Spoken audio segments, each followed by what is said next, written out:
ajar. Lah kowe iki terus entuk-entuk amuh apa kowe kok dadi ratu barang? Weh, lah niki iso dadi pepadang tumraping negara Ngamarta. Gusti Ayu. Medal Gusti Ayu. Gong tak totok sirahmu. Nang ngake kok dikopi kok. Mumet sirahku ora.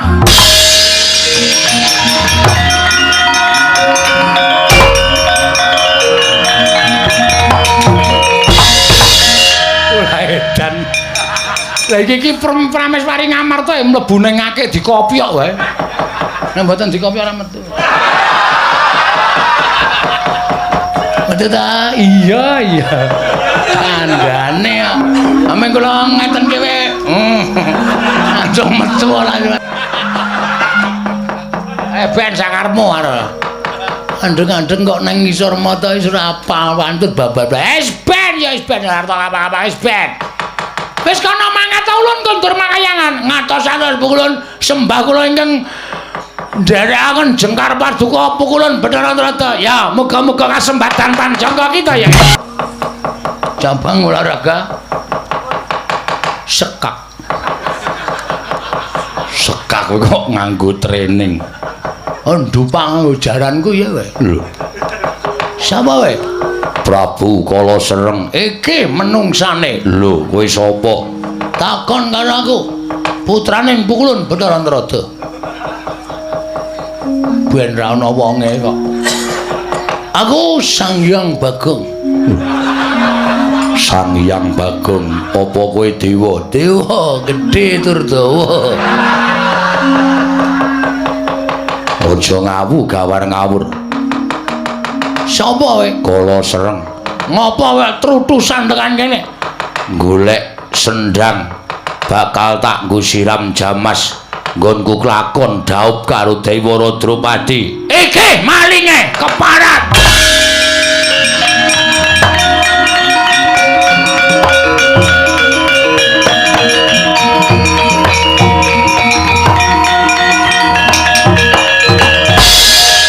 Strayali binatang September, Oktober, November. Menungsa ratanan kowe jebul ratu Gustiku Dewi Dyah Ayu Wara Drupadi ilang saka negara Ngamarta iki saka pokal gawemu Kala Sereng. Lho, kowe sapa? Aku abdine. Ora mbaleke Wara Drupadi tak untapke nyawamu. Kowe diapurmu wing kaya ngono arep mateni karo aku arep pateni nganggo apa? Iki tambanana kalung robyo.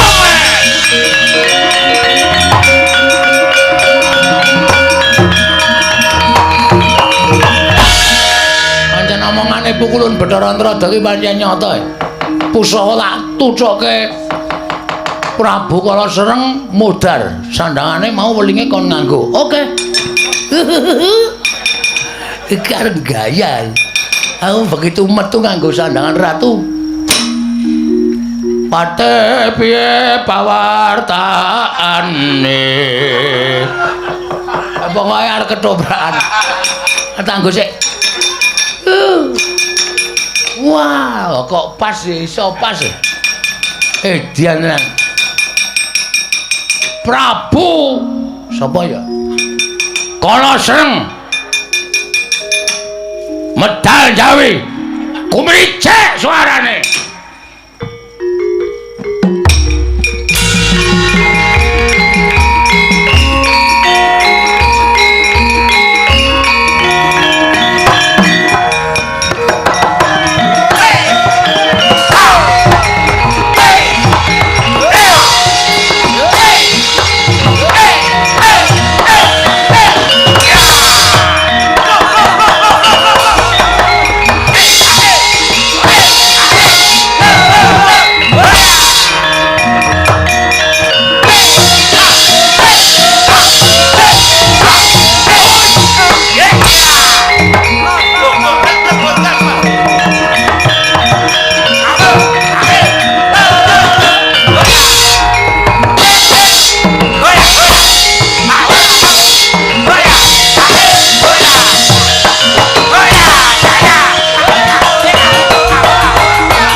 Wis. Oh, mengke aku. Wah. Ora sembrono karo le waduh le apa? Kemricik bareng joget ki ya abot tenan jan. Dianen. Ayo iki Prabu Kalasreng. Aku ya arep nganggo jeneng Prabu Patokol Bawarsari. Patokol Bawarsari. Awas, aja kualik. Aja bisa-bisa nyebut Prabu Kepakon anu Patokol Bawarsari. Ndi Giri Kadasar. Ajujuke nggone sapa sing meparangi karepe Prabu Kalasreng? Rawe kembang rawe. Dang dung. Jantenan. Ben awar nekat tenan bengi iki. Luweh terserah. Sapa sing meparangi karep aku sanane Giri Kadasar rawe rantas malang bakal tak putung legane atiku.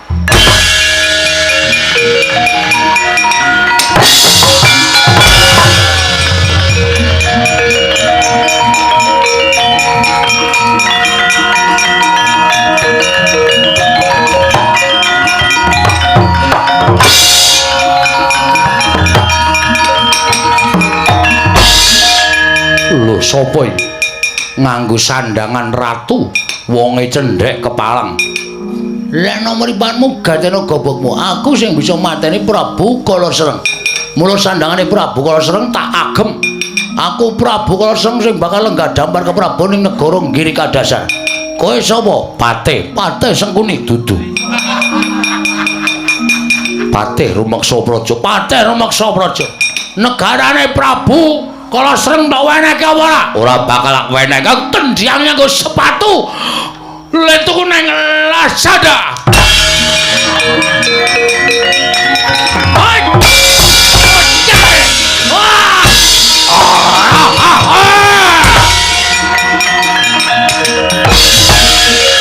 Nalendra ampuh.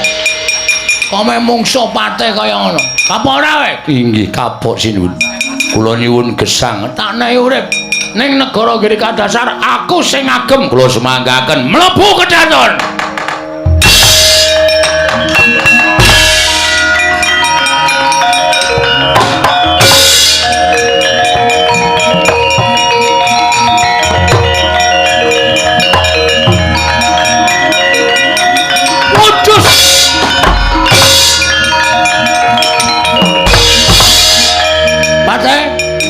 Patih. Waduh. Patih goblok. Nek ratune mlebu kraton ki melu. Inggih sinuwun inggih. Goblok. Inggih nyuwun pangapunten sinuwun. Ora ngerti aturan kowe. Udus kowe. Inggih nyuwun pangapunten.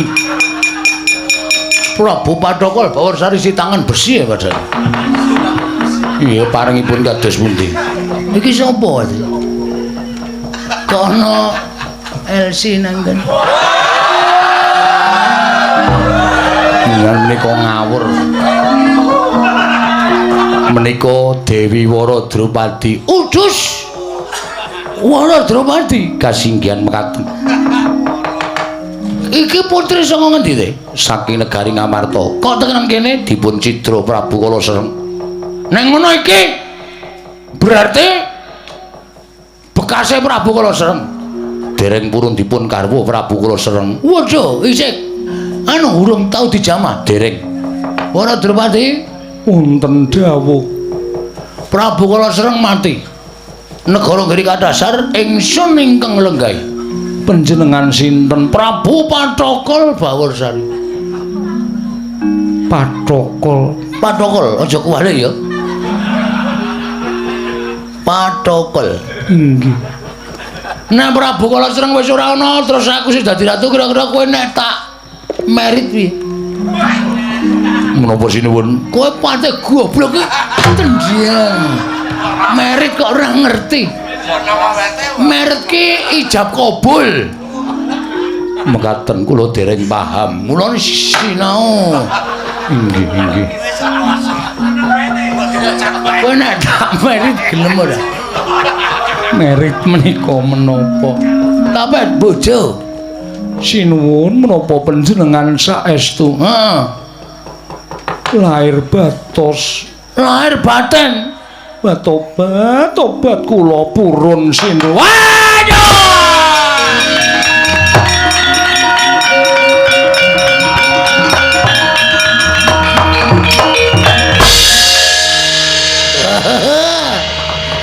Te wonten dawuh. Iki lho Drupadi wis nyekeli wudelku. Te wonten dawuh. Kok ngoso kowe?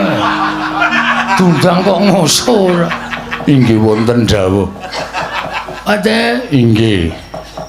Piye perasaanmu nek wong lanang dicekeli weteng ngene iki? Gasing nyekeli wong wedok ayune kaya ngene iki, Teh. Aduh, Teh. Teh aku tukoke pil kita. Badhe kangge menapa? Aku wis angel, Teh. Inggih.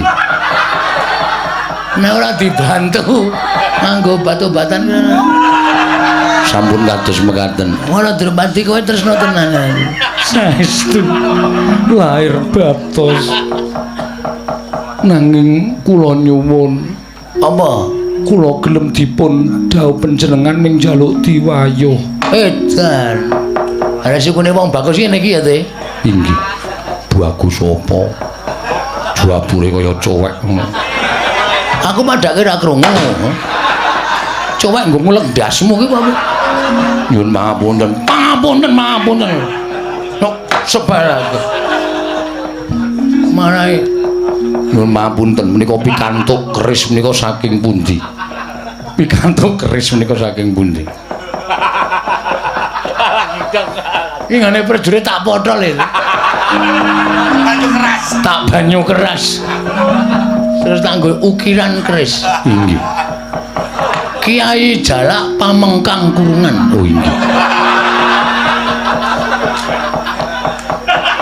Menawi dipun wayuh, sapa sing kudu tak wayuh? Panjenengan kedah pados putri kalih cacahipun supados sak mangke kula gadah rencang. Serius? Inggih. Lahir batin. Lahir batos sinuwun. Padhe wonten dawuh. Ngadhep kene.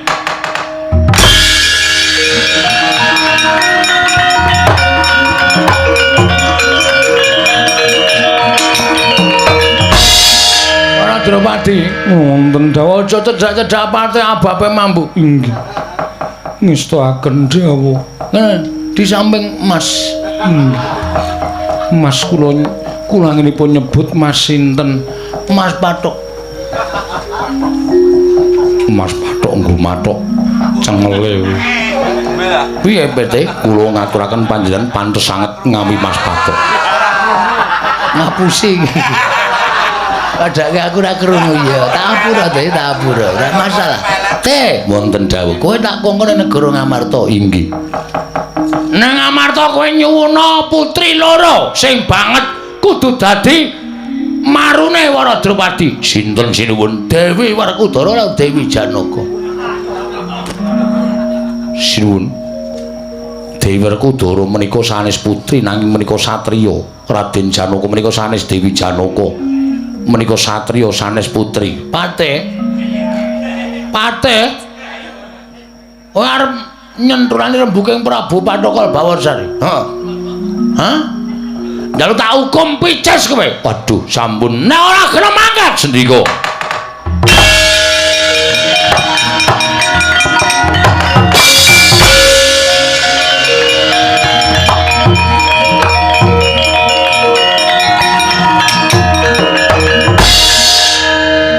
Wara dubriksa Drupadi. Wah, jan kowe manjinga ning akekku mata kucing. Nggih. Kowe tak gawa ning negara Ngamarta mergo aku kongkonan pati kok kaya ora percaya. Marengipun, ayo di tunjem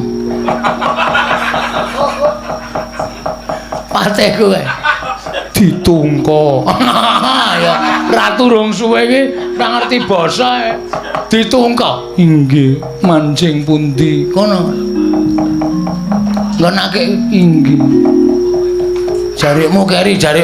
Inggih. Semilake inggih nyuwun pangampun. Ayune. Wis, mapan ning nggonake ya sayang. Inggih. Aku tak nututi patih kuwi, patih petok patih. Dikongkon klomat klamet. Lah malah ngangkring barang. Tendangi tenan kowe.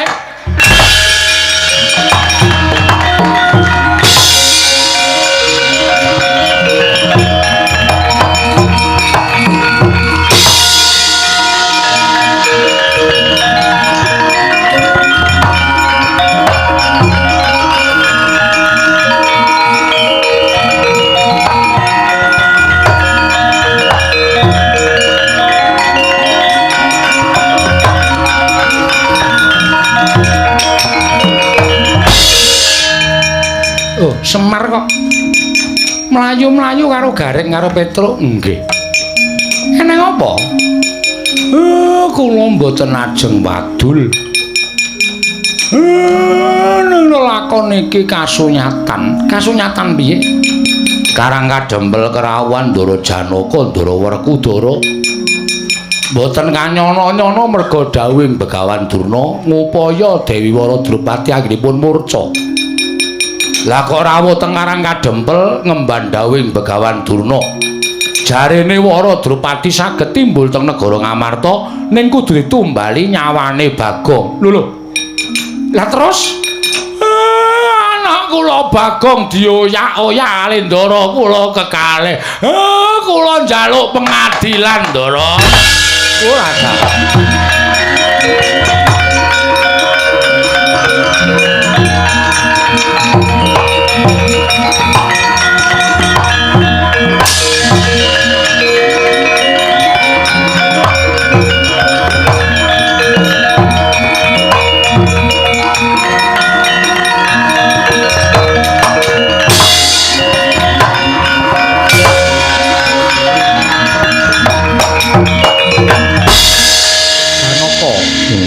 Werkudara. Nggih. Kang endi kowe? Ngupaya Kakang Mbok Wara Drupadi entuk gawe sekedhap malih tumunten badhe kundur wonten negari Ngamarta. Lho, kok sekedhap malih? Ketemu ora kaliyan lho Mbak Yumu? Inggih dereng nanging syaratipun sampun kelampah. Oh, syarate wis tok lakoni sampun. Wis Werkudara. Wis. Syarate apa? Syaratipun inggih menika menapa menika inggih sejatosipun. Ayo Gage matura karo dulurmu tuwa syarate apa?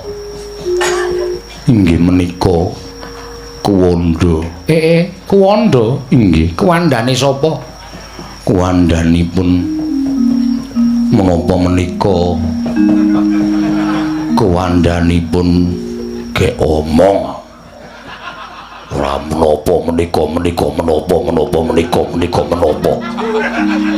diulak balik nggih anu kok Prabu mboten duka lho mesine ora yen panjenengan kuwi dadi syarat kunduring Nyai Prabu Nyai Wara Drupadi aku ora bakal duka kuwandanipun Bagong piye kuwandanipun Bagong kuwandane Bagong Panakawan inggih terus kowe mau matur wis kelakon tegese Bagong wis tak pateni mboten kula pejahi nyamung nyemplung telenging samudra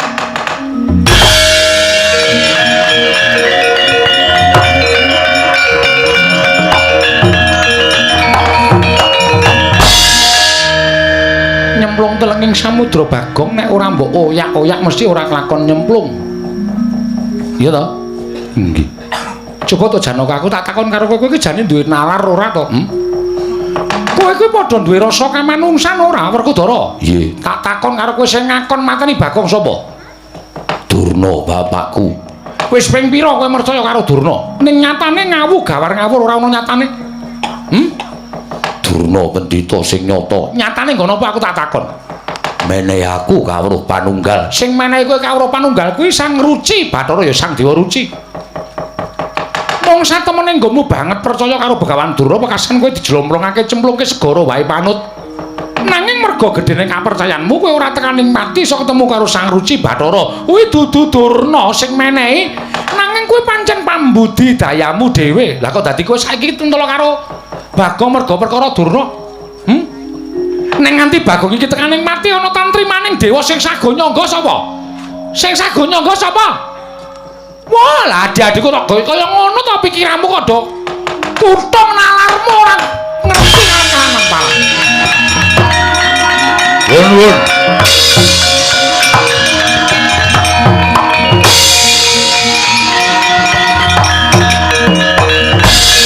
Sapa iki? Kula Patih pangreksa praja saking negaring Giri Kadasar. Kula utusanipun Prabu Patokol Baworsari. Terus karepmu dereng kemawon mlebet wonten negaring Ngamarta wonten mriki sampun lenggah priyagung-priyagung nata Ndarawati kadange Werdanata ing Ngamarta. Jinuwun. Kula badhe munjuk atur kepareng badhe pinanggih kaliyan Sun Prabu Puntadewa. Yen wis ketemu kula badhe ngaturaken utusanipun Nalindra ing Giri Kadasar Prabu Patokol Baworsari. Sire piye Ratu Gustimu wis ta cekak aos wae. Badhe nglamar putri Ngamarta. Lho, putri Ngamarta sapa? Inggih menika badhe dipun wengku garwa naminipun Dewi Janaka lan Dewi Werkudara. Kula arep dilamar iki lho. Werkudara arep dilamar iki lho.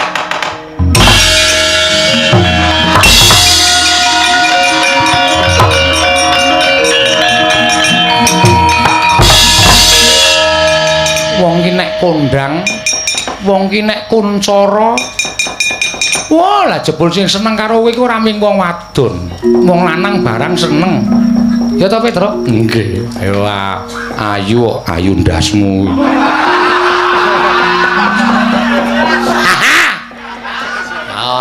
Kuwi jenenge sapa sing tumindak ala wahyuning bakal cilaka, sapa sing mbak becik mesti ketitik. Nggih ta sinuwun? Iya. Wis benengke wae. Aku tak ketemu karo Patih mau, tak kandha karo Patih mau nek Janaka sago dilamar Prabu Patokol Baworsari. Koko Prabu. Koko Prabu sampun kados ngaten Koko Prabu kula isin. Kowe duwe isin wae. Kowe duwe isin? Inggih. Yen kowe duwe isin kudune kowe duwe rasa welas asih. Ning kowe koncakan rasa welas asih. Kowe mentala karo abdimu Bagong. Lah gunane apa kowe duwe isin? Coba aku tak takon karo kowe. Gunane apa kowe duwe isin?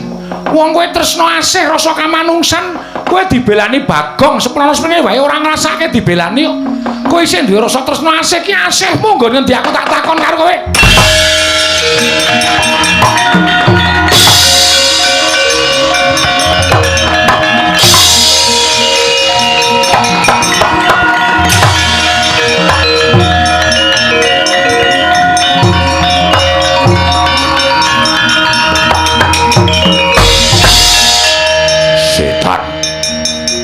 Melek matamu. Wong lanang diwedokke. Ora ana Dewi Werkudara sing ana Raden Werkudara. Saanane waton Werkudara diasmu.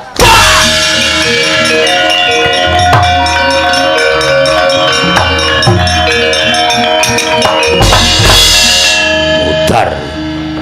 Wani madunke Werkudara tatane nyawa. Sepelekke. Wah, kon rene Ratu Gustimu suweke cangkeme.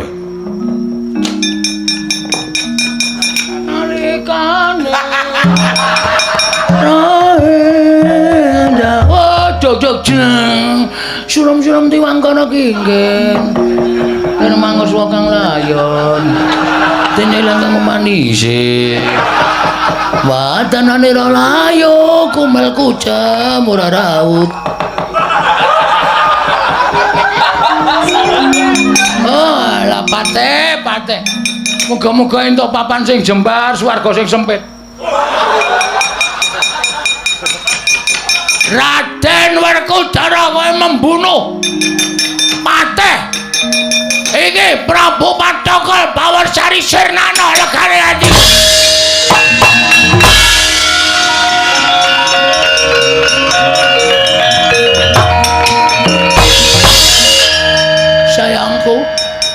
Wah, Raden Werkudara jebul ayu tenan. Ya ampun nganggo kathok seksi banget. Kathok ketat meneh. Oh, Raden sing pamungkas. Aku sayang karo kowe. Kowe arep tak gawa ning negaraku ngiri kadasar. Kowe arep tak daup. Raden, sayangku, cintaku.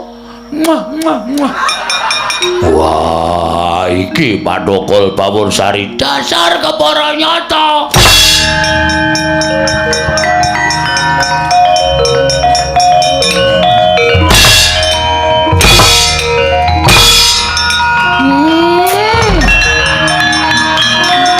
Kemana kau?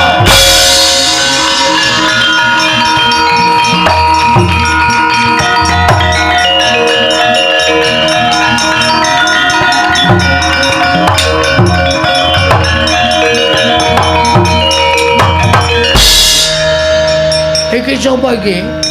Raden Janaka. Dewi Janaka. Iya dasar kepara nyata.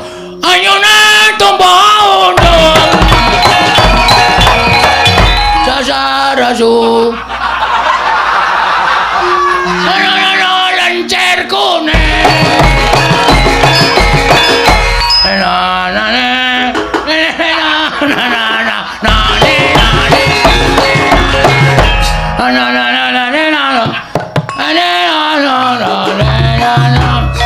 Tolong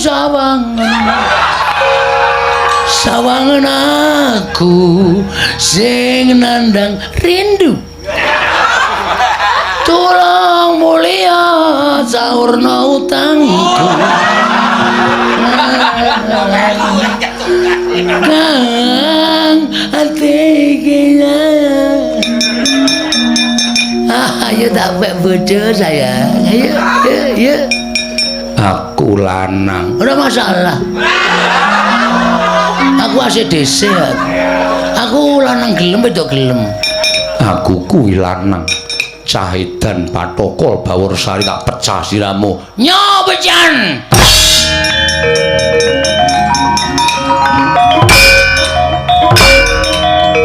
Sayang.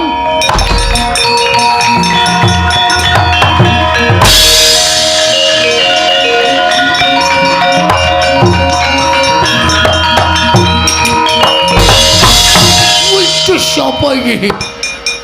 Awake kok dicat ireng. Iki sapa? Pathokol Bawursari.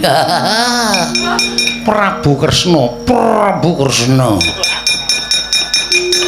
Janaka tak pek, Werkudara tak pek. Wih lah janjane kowe tak kandhani ya. Upama kowe ora seneng karo Werkudara karo Janaka kuwi janjane sadurunge kowe patihmu tok kongkon mau. Janaka karo Werkudara kuwi arep tak ijapi. Edan. Masa lho tenan.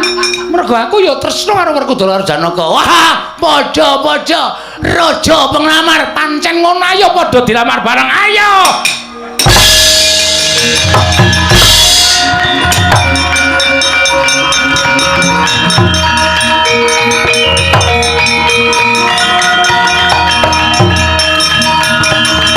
Kakang Semar.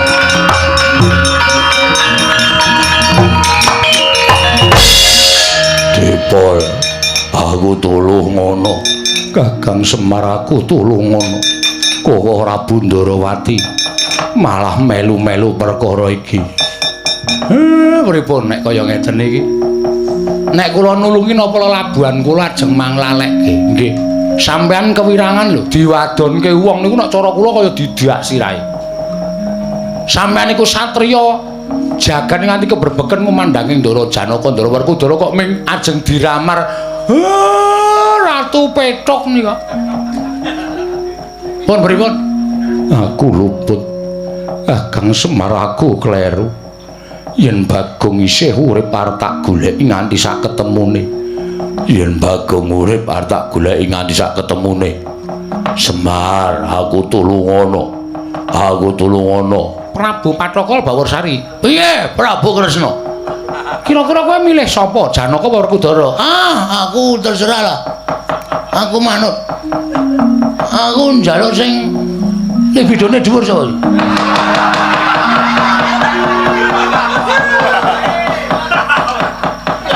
Janaka. Aku Janaka, kowe Werkudara, aku nek gedene semono keling ayahi. Repot-repot Gagang Semar tulungono aku, Kakang.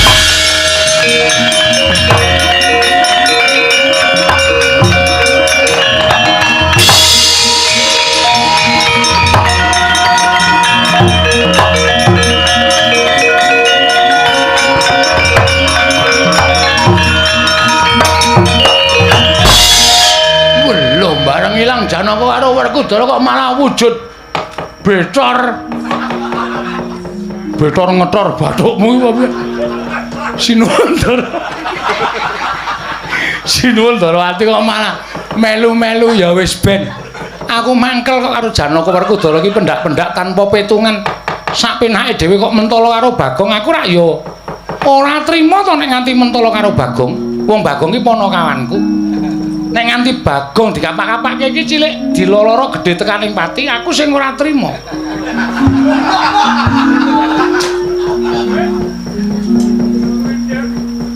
Gareng nendi? Teng mriko. Petro teng mriko. Kae kon ngajar ratu kae. Lambene kula ora pangling. Ya pancen le dandan ki lambene digawe ciyut. Kan kita orang goblek banget. Ning ora ya kelingan to. Bagong iki mesti mambu solar. Nggih. Lah wong saka kene breng-brengan ngono kok. Petro adimu jek urip. Wah, slataki tenan ra.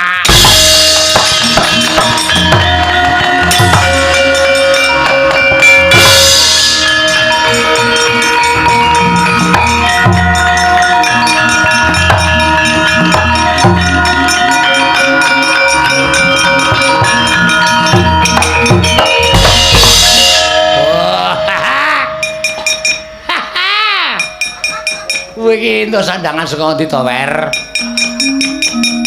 Jangan salah. Kok kamu memanggil aku Wer? Aku raja dari Batavia. Dapure kaya ngene kaya aleman ngingu jenggot barang kok mingu wedhus sing iso mana. Aleman gong ora. Apa iki wani nganu bedhek karo aku? Wek saya sak asyare. Terus reng, terus. Wah.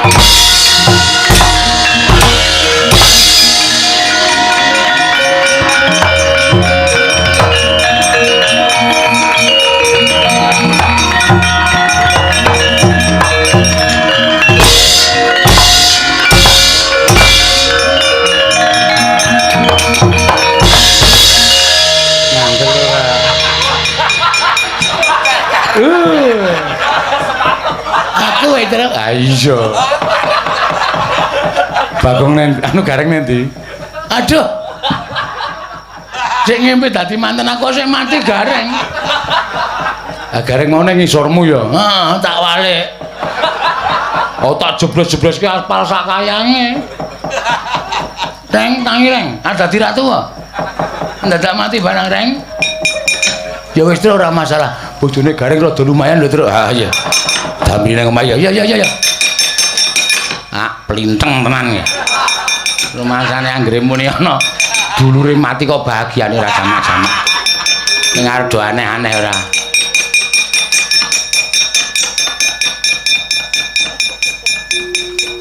Bagong, nggih. Bagong, nggih. Sida arep ngepek aku. Sida ngedek.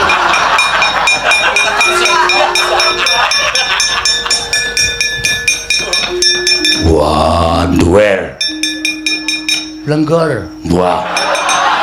Ajar. Lah kowe iki terus entuk-entuk amuh apa kowe kok dadi ratu barang? Weh, lha niki iso dadi pepadang tumraping negara Ngamarta. Gusti Ayu. Medal Gusti Ayu.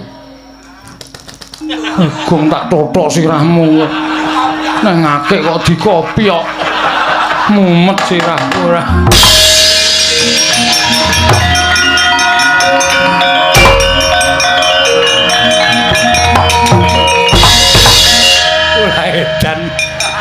Lah iki prameswari Ngamarta mlebu ning ngake dikopiok wae.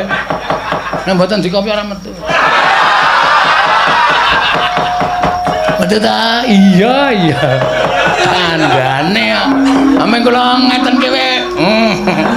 Aja metu ora kan. Aya keten kok. Nek mboten dingeten kowe ora metu. Iya. Ngerti aku nggih. Bagong aku njaluk ngapura. Bagong aku njaluk ngapura. Nggih, pun mboten napa-napa. Sing penting Ndarawara Drupadi wis kondur teng negara napa menika? Ngamarta. Terus kula ya wis iso mbaleke Ndaiwara Drupadi. Yai Ratu inggih ngatur panuwun Koko Prabu inggih sami-sami. Benyamrena nek tumindak nganggo petungan ora sakarepe dhewe. Nggih? Yo. Lameng ya. Ayo gawe wis. Nanti mbok rasa kesusu ta? Santai wae. Iya Bagong aku njaluk ngapura tiba sepadha-padha. Tak kira neng omahku tenan. Gareng ya sempat-sempate mlayu bali. Anggembok omahe. Bojoku tak pasung lah nang kamar. Aneh-aneh wae.